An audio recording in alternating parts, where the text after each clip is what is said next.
முருகா முருகா முருகா முருகா. என்னையா இன்னைக்கு பக்தியா என்ன சாமி கும்பிட்டே ஆரம்பிக்கிறீங்க சோமாயா இங்கிட்ட முருகனை கும்பிட்டோன்னா ஐபோனை வந்து பத்திரப்படுத்திக்கலாம். என்ன முருகனுக்கும் ஐபோனுக்கும் என்ன சம்பந்தம்? என்ன விஷயம்? நம்ம திருப்பூரூர்ல முருகன் கோயில் இருக்குல்ல, அங்க வந்து ஒருத்தர் வந்து சாமி கும்பிட போயிருக்காரு. சரி, அவர் வந்து உண்டியல்ல காசு போறேன்னு சொல்லிட்டு கையில இருக்க போனையும் ஒத்திக்கு உள்ள போட்டாரு.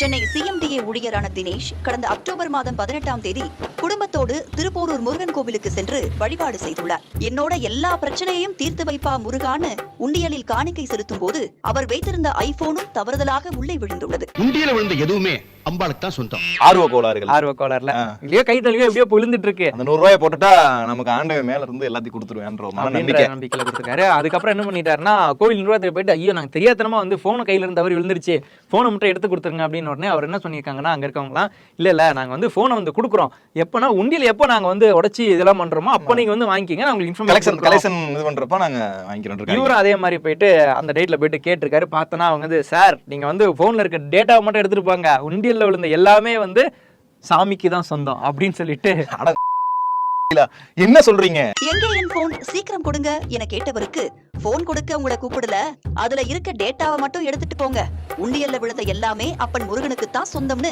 கோவில் நிர்வாகிகள் விபூதி கொடுத்துட்டாங்களாம். எனக்கு இதை பார்த்த உடனே விவேக் ஒரு வாட்டி உண்டியல்ல வந்து அவரே விழுந்துட்டு நான் வந்து இனிமேட்டு சாமிக்கு தான் சொந்தம், நீங்க எனக்கு சோறு போட்டு வழங்க அப்படின்னு சொல்லுவார்ல, அந்த காமெடியா ஞாபகத்துக்கு வந்து. எந்த ஊர்லடா முருகனுக்கு ஐபோன் கேக்குது? இவன் சொன்னது ஏன்? கோவில் நிர்வாகம். நாளைக்கே நம்ம போய் உண்டியல்ல விழுந்துட்டு நம்மளையும் பாத்துக்குவாங்களா? தெரியல. நான் மட்டன் பிரியாணி சாப்பிடுவேன். மட்டன் பிரியாணி தான் இருக்கு. அப்புறம் என்ன ஐபோன் கொடுத்தாங்களா இல்லையா? இல்ல அதான் சொல்லிட்டாங்க, டேட்டாவை மட்டும் எடுத்துட்டு போங்கன்னு. அந்த கர்மம் எதுக்கு அவனுக்கு? அதுல என்ன இருக்கு? இப்போ கான்டாக்ட் நம்பர் தானே இருக்கும். 3 மாசம் கழிச்சு தான் உண்டியல் ஓபன் பண்ணிருக்காங்களா? ஆமா, இதுல வந்து ஆப்பிள் போன்னா ஆப்பிள் ஐடி வேற, எந்த போன்ல போட்டாலும் கான்டாக்ட்ஸ் எல்லாம் வந்துரும். உன் பேரை வச்சு இங்க ஒரு ஐபோன் தர மாட்டேங்கிறாங்க முருகா, அவன் போய் நாசமா போங்கடா அப்படின்ட்டு போயிருப்பான். நாசமா போயிருவீங்கடா. இனிமேட் ஏதாச்சும் நம்ம முருகன் வேணும் அப்படின்னா ஆட்ரா பண்ணா போதும், முருகன் அங்க இருந்து ஐபோன்ல இருந்து வாங்கி பாப்பல. முருகனுக்கு ஐபோன் வேணுமா இல்ல அங்க இருக்கவங்களுக்கு ஐபோன் தேவையா? ஏன்டா பாவம் கொடுத்துட்டு தொலைங்கடா அப்படின்ட்டு முடிச்சுக்க வேண்டியதுதான். வேற எதுவும் நகைச்சுவை எதுவும் இருக்கா? நகைச்சுவை நம்ம ஊர் பக்கத்துலயே நடந்திருக்கு. நகைச்சுவையிலே போவோம் இன்னைக்கு. ஒன்னும் மூட் செட் சரியில்லை. என்ன வேற நம்ம ஊர் சைடா? அதாவது கேத வீடு பாட்டி வந்து இறந்துருக்காங்க. அந்த பாட்டிக்கு பாத்தீங்கன்னா 70 பேர குழந்தைகளாம். தாத்தா ஒரே ஜாலியா இருந்திருப்பாங்க போல. தாத்தா இருந்து அப்படியே ஃபேமிலியே ஃபுல் ஜாலியா இருந்திருக்காங்க. அவங்க வந்து இறக்கும் போது என்ன சொல்லிட்டு இறந்திருக்காங்கன்னா, அந்த பாட்டிக்கு வந்து 96 வயசாம். அவங்க வந்து என் சாவு வந்து நம்ம ஊர் சைடு அல்பாயுசுல போயிட்டியடி கிளவி அப்படின்னு இருப்பாங்க. ஓகே, இந்த மாதிரிலாம் நீங்க சொல்லுவீங்கன்னு தெரியும், அதனால வந்து அந்த மாதிரிலாம் யாரும் சொல்லக்கூடாது. என் சாவு வந்து சும்மா ஜாலியா இருக்கணும், யாரும் வந்து கேத வீடு மாதிரியே இருக்கக்கூடாது, கிராண்டா இருக்கணும் அப்படின்னு இருக்காங்க. அப்படின்ட்டு என்ன பண்ணாங்க? என்ன நம்ம திண்டுக்கல் ரீட்டாவெல்லாம் கூப்பிட்டு டான்ஸ் கச்சேரி எல்லாம் ஆரம்பிச்சிருக்காங்க. போடு தங்கிட அப்படின்ட்டு.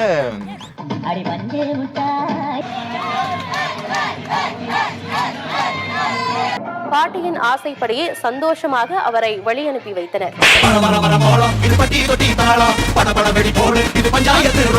பாட்டு கச்சேரி, கும்மி ஆட்டம் எல்லாம் நடந்திருக்கு. சந்தோஷமா கிளவி வெளியே அனுப்பிச்சு வச்சிருக்காங்க. எங்க வீட்லயும் ஒருத்தர் இழுத்துன்னு இருக்கா, கூப்பிட்டா நைட்டு ஹோம் போட்டு பப்ஜிக்கு ஸ்குவாடு கால் பத்தல வையான்னு கேக்குறா. எப்படி பாட்டி போவ? எங்க வீட்லயும் ஒரு சின்ன ஃபங்க்ஷன் வைக்கலாம்னு பாக்குறோம். கிளவி எங்க அப்படியே ஜாலியா காலைல 6 கிலோமீட்டர் நடக்குது. ரீட்டாவா? ரீட்டா தானா? நம்ம 2 பேரும் சேர்ந்து ஒரு குத்தாட்டம் போடுவோமா? போங்க, எனக்கு ஒரே வெக்கமா வருது. ரீட்டாலாம் கிடையாது. பாட்டி செத்துச்சுன்னா ஃபுல் ஃபன் தான். திண்டுக்கல் ரீட்டாவா வர சொல்லுங்கடா. நம்ம அடுத்த நியூஸ்ல வரோம். ஊர் நடப்பெல்லாம் போயிருச்சு. நாட்டு நடப்பு நாட்டை விட்டு ஒருத்தர் ஓடினார்ல 2016ல. டார்ச்சர் தாங்காம போயினாரு. ஆக்சுவலி வந்து அவர் வந்து ஒரு 9000 கோடி ரூபாய் வந்து கடன் வச்சுட்டு போனாரு இங்க இருக்க வங்கிகள்ல. யார சொல்றேன்னு தெரிஞ்சிருக்கோம். ஆமா, நம்ம எல்லாத்தையும் வந்து அப்பப்ப காப்பாத்திக்கிட்டு இன்னைக்கு வரைக்கும் அவருடைய சேவை தொடர்ந்துகிட்டு இருக்கு. வெயில் காலத்துல அவர்தான் வந்து ஆம்பளை பையலுக்கு பூரா உதவி செஞ்சுக்கிட்டு இருக்காரு இன்னைக்கு வரைக்கும். அடிக்கிற வேலைக்கு ஜில்லுன்னு ஒரு பேரு சிக்கன் பக்கோடா 100. இன்னைக்கு வரையுமா கிடைக்குதா? சில்லுன்னு சும்மா கிடைக்குதாங்க? இன்னும் அதே பிராண்ட் இருக்கா? கிடைக்குது. நமக்கு எதுக்கு தேவையில்லாத அது நமக்கு. ஓகே, அந்த மரங்கொத்தி ஓனர். ஆமா, மரங்கொத்தியா இல்ல மீன் கொத்தி? என்ன கொத்தியோ சொல்லுங்க, மேட்ருக்கு வாங்க ஜி. ஓகே, அவர் என்ன பண்ணிருக்காருன்னா, நீங்க வந்து என்னைய வந்து பிடிக்கிறதுக்காக எல்லாம் ட்ரை பண்ணீங்க, எல்லாம் ஓகே தான், நான் வந்து காசு எடுத்துட்டு போனேன், எல்லாம் ஓகே தான். ஆனா வந்து நீங்க சொத்தை வந்து அதுக்கு டபுள் மடங்காவே நீங்க வந்து எடுத்திருக்கீங்க. சோ வந்து நீங்க தான் வந்து இப்ப எனக்கு வந்து நிவாரணம் கொடுக்கணும் அப்படின்னு சொல்லிட்டு என்னமோ வெள்ளத்துல பாதிக்கப்பட்டவர் மாதிரி வந்து எனக்கு நிவாரணம் கொடுங்க அப்படின்னு சொல்லிட்டு இங்கிலாந்துல இருந்து சொல்லியிருக்காரு. நிவாரணம் கேட்கறான் அந்த ஆளு. நிவாரணம் கேட்கிறாரு. நிவாரணம்னா எப்படி ஹெல்ப் பண்ணுமா? ஹெல்ப் பண்ணணுமா? நீங்க வந்து என்னோட சொத்து வந்து டபுள் மடங்கு நீங்க எடுத்துக்கிட்டீங்க. நான் வாங்கினதை விட நான் வந்து திருப்பி தரேன்னு சொல்லிட்டேன். உங்ககிட்ட வாங்கின காசை எனக்கு நீங்க எந்த ரிமாண்ட் கொடுத்துதான் ஆகணும் அப்படின்னு கேட்டிருக்காரு. ரிமாண்ட் தான்டா பண்ணுவாங்க. ஆமா அப்படின்ட்டு இந்திய கவர்மெண்ட் என்ன, நீ எப்போ அங்க இருந்து நீங்க வரப்போற, நான் வந்து உன்னை பிடிக்க போறேன்னு சொல்லிட்டு அங்க இருந்து கூட்டுவதற்கான வேலைகள்லாம் வந்து தனியா பண்ணிக்கிட்டு இருக்காங்க. அப்பயோ பண்ணி முடிச்சிருக்கலாம். போய் ஆளுக்கு ஒரு 5 பீரை கொடுத்து உட்காருங்கடா அப்படிங்கிற மாதிரி சாப்பிட்டு நிம்மதியா இருங்கடா. இப்ப என்ன சொல்றாங்க முடிவா? இவர் என்ன சொல்றாரு? மல்லையா என்ன சொல்றாரு? மல்லையா என்ன அதான் நிவாரணம் கேட்கிறாரு. என்னோட சொத்தெல்லாம் எடுத்துக்கிட்டீங்களா, என்னோட ஃபிளைட்ஸ் எல்லாமே நீங்க தான் வச்சிருக்கீங்க, எல்லாத்தையும் நீங்க எடுத்துக்கிட்டீங்க. இங்கிலாந்துல நான் வாழ்ந்துட்டு இருக்கேன். இங்கிலாந்துல வந்து விலை மதிப்பு என்னன்னு தெரியுமா? அங்க போயிட்டு பீர் வித்த நானே வந்து இங்க பீர் வாங்க காசு இல்லாம இருக்கேன். அதான் பாத்தங்க. அதை என்ன பண்ணுவேன், 2 மடங்கு காசை வந்து இந்தியாக்காரங்க எடுத்துட்டாங்க. ஏடா 9,000 கோடி தான் கடை, நீங்க 15,000 கோடி முடக்கி வச்சிட்டீங்கடா. 6,000 கோடி வந்து ஃபைனல் செட்டில்மெண்ட் மாதிரி முடிச்சிருக்காங்க. ஏடா என் சொத்து 13,000 கோடி நீங்க முடக்கி வச்சிருக்கீங்களே, டபுள் மடங்கு காசை எடுத்துட்டீங்கடாங்கிற மாதிரி நெட்டுகள்ல பரவிக்கிட்டு இருந்துச்சு. அது கரெக்ட் தானே? அது மாதிரி அந்த மாதிரி தான் பண்ணிருக்காங்க. சரி, மல்லையா பிரச்சனை அப்படி இருக்க, இங்க இருக்க பார்லிமெண்ட்ல என்ன நடந்திருக்கு? வழக்கம் போலதான் பஞ்சாயத்துகள், பரபரப்புகள், அம்பேத்கர் இஷ்யூஸ் தான் வந்து இன்னைக்கு இந்தியா ஃபுல்லா வெடிச்சு செதறிக்கிட்டு இருக்கு பூரா. இதுல என்ன ஒரு காமெடி அப்படின்னு பாத்தீங்கன்னா, ஊர் பூரா இருக்கா தமிழ்நாட்டுல திமுக காரங்க, மத்த கட்சிக்காரங்க எல்லா பேரும் ஆதரவு தெரிஞ்சுக்கிட்டு இருக்காங்க. எல்லா பிரச்சனைகளும் போயிட்டு இருக்கு. விசிகா காரங்க, இந்த வக்கீல் குரூப் எல்லாம் அம்பேத்கரை வந்து பெரிதா நினைக்கிற அனைத்து இது பூரா வந்து போராட்டம் பண்ணிக்கிட்டு இருக்கானுங்க. ஜெயக்குமார் ஒரு அறிக்கை விட்டாரு. இப்படி ஜெயக்குமாரை வந்து நான் வழிமொழின்னு எடப்பாடி எஸ் ஆயிட்டாரு.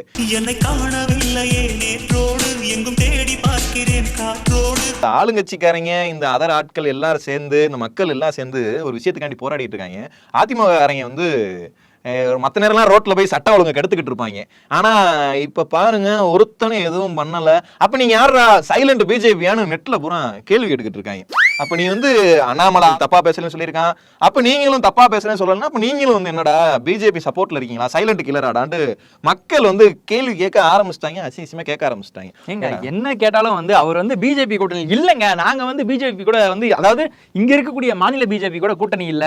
சரி, எல்லாரும் ரயில் மறியல் பண்றாங்க, ரோட்ல மறியல் பண்றாங்க. அப்பா நீ வந்து ஒரு பப்ளிக் நியூசன்ஸ் பண்ண வேணாம்னு நினைச்ச ஒரு நல்லவரா கூட இருப்பா ஏடிஎம் கேக்காரங்க. வேற ஏதாவது பண்ணிருக்கலாம்ல. அவங்க எதுவும் பண்ண மாட்டாங்க. வழக்கம் போலதான் சைலண்ட் பார்ட்னருங்க வந்து கடைசி நேரத்துல வந்து ஹெல்ப் பண்ற ஜோக்கர்ஸ் மாதிரி தான் இருப்பாங்க. திராவிட கொள்கைன்னு இருக்கிற 2 கட்சியில ஒரு திராவிட கொள்கை ஒரு மாதிரி இருக்கு, இன்னொரு திராவிட கொள்கையை தாண்டி செயல்பட்டு இருக்க மாதிரி மக்களிடையே நிறைய பேச்சுக்கள் போய்க்கு இருக்கு. ஆனா அதை சொன்னாலே ஏத்துக்க மாட்டாங்க. கன்னிஸ் வந்து கீழே கத்திக்கிட்டு இருப்பானுங்க. இப்படி எல்லா போராட்டத்துக்கும் சேர்றாங்களே, நீ ஒன்னும் ஒரு பப்ளிக் நியூஸ் எதுவும் பண்ண வேணாம். மத்த நேரம் ரோட்டையே மறிச்சாங்க, சைதாப்பேட்டை ரோட்டையே மறிச்சாங்க ஒரு தடவை கவர்னர் லெட்டர் கொடுக்குறேன். ஆமா, ஏன் இந்த மாதிரி விஷயத்துக்கு போய் ஒரு 50 பேர் சேர்ந்து நின்று ஒரு போட்டோ ஷூட்டா நடத்திட்டு போய் தொலைலால. அவரு எல்லாரும் கேட்கறாங்க, நம்மளும் கேட்போமே, நம்மளும் இங்க வந்து தமிழ்நாட்டுல இருக்கோம். சொல்ல போனா ஒரு சம்பிரதாயத்துக்காக பண்ணிருக்கலாம்ல. இது இந்த மாதிரி போயிட்டு இருக்க. இந்த பக்கம் டாக்ஸி ஓட்டுநர்கள், அதாவது ஆட்டோ ஓட்டுநர்கள்லாம் வந்து அவங்க ஒரு பக்கம் போராட்டம் நடத்துறாங்க. ஆமாங்க, இந்த விஷயத்த மறந்தே போயிட்டோம் பாருங்க. என்ன ஒரு மெயினான பிரச்சனை அப்படின்னா, எங்க கிட்ட எல்லா இன்சூரன்ஸ் எல்லா பேஸ்டும் இருக்கு, அவன் வரா வண்டியில ஏத்திட்டு போயிட்டே இருக்கான். மக்கள்கிட்ட சர்வே எடுக்கும். மக்கள் என்ன சொன்னாங்க, எங்களுக்கு சிங்கிளா போறதுக்கு இது ரொம்ப ஹெல்ப்ஃபுல்லா இருக்கு அப்படிங்கிறானுங்க.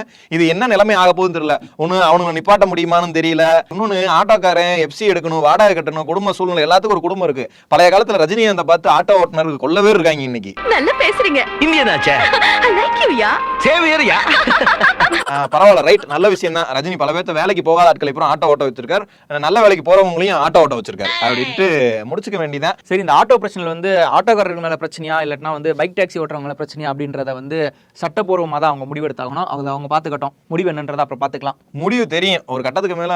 அவங்க 2 பேர்த்துல எவனா ஒருத்தர் முடிவு பண்ணுவாங்க, அவ்வளவுதான். முடிவு பண்ணி வரட்டும். அப்புறம் நம்ம ரேபிட்டோல போவோமா ஆட்டோக்கல்ல போவோமாங்கிறதையும் நம்ம முடிவு பண்ணிக்கலாம். எனக்கு எது கம்ஃபர்டபுளா இருக்கோ அதில் நான் போய் போறேங்க. கம்ஃபர்டபுளா இருக்கவங்க அதை யூஸ் பண்ண தான் செய்வாங்க. அதை நம்ம தப்புன்னு சொல்ல முடியாது. ஐ மீன் இருக்கவா ஆட்டோல போறான், இல்லாத வண்டியில தானே போக முடியும். இது மக்களுடைய இது. அவன் என்ன சொல்றான், எங்களோட வாழ்வாதாரம் பாதிக்குதுங்கன்னா ஆட்டோ கட்டணத்தை ஏத்தியாவது கொடுங்கடா. அதனால மீட்டர் கட்டணத்தை உடனடியாக ஏத்தி செயலி மூலம் அதை அமல்படுத்தணும். கட்டணத்தை ஏத்துங்க. 11 வருஷமா இதே மாதிரியே இருக்கு அப்படின்னு தான் போராட்டம் பண்ணிட்டு இருக்காங்க. சரி, நல்லபடியா போராட்டத்தை முடிச்சுவாங்க. சரி, அவங்க வந்து போராட்டத்தை முடிக்கிறது இருக்கட்டும். நம்ம வந்து இந்த ஷோவை முடிச்சுக்கலாமா? முடிங்க பாஸ்.